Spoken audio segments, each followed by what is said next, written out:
मोहन यादव सरकार लगातार प्रदेश में नई योजनाओं की घोषणा कर रही है, लेकिन जब जमीनी स्तर पर इन योजनाओं के कार्यान्वयन के बारे में पूछा जाता है तो सरकार घिर जाती है। एक ऐसा ही मामला सामने आया है जहां प्रदेश की बीजेपी सरकार ने राजधानी को भिखारी मुक्त बनाने की घोषणा की थी, लेकिन उनका यह अभियान कागजों तक ही सीमित रह गया, जिसे लेकर अब सरकार की काफी किरकिरी हो रही है।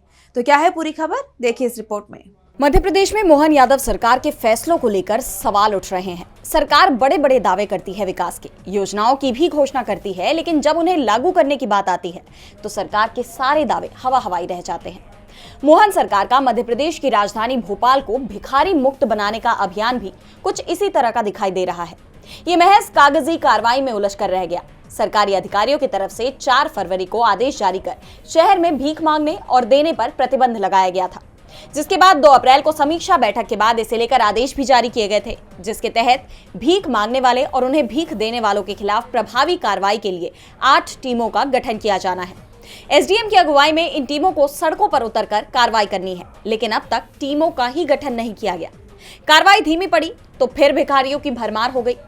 सरकार की प्लानिंग के मुताबिक निगम को डोर टू डोर कचरा कलेक्शन की गाड़ियों पर और स्मार्ट सिटी को ट्रैफिक सिग्नल पर जागरूकता संबंधी संदेश प्रसारित करने हैं। स्मार्ट पोल पर लगी एलईडी में वीडियो प्रसारित करने हैं, लेकिन प्रचार के लिए अब तक जिंगल ही तैयार नहीं हुआ।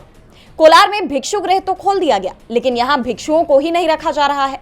हालांकि लाखों रुपए के भुगतान के बिल जरूर लगा दिए गए, जिसके बाद मोहन सरकार पर गंभीर सवाल उठ रहे हैं।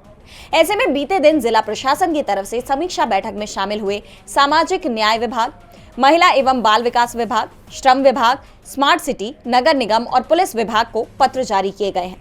लेकिन क्या इससे सरकार की उनके फैसलों को लेकर प्रतिबद्धता आएगी? आखिर कब तक सरकार के वादे महज बयानों तक सीमित होते रहेंगे? उन पर काम कब शुरू होगा? डीबी लाइव एमपी की रिपोर्ट।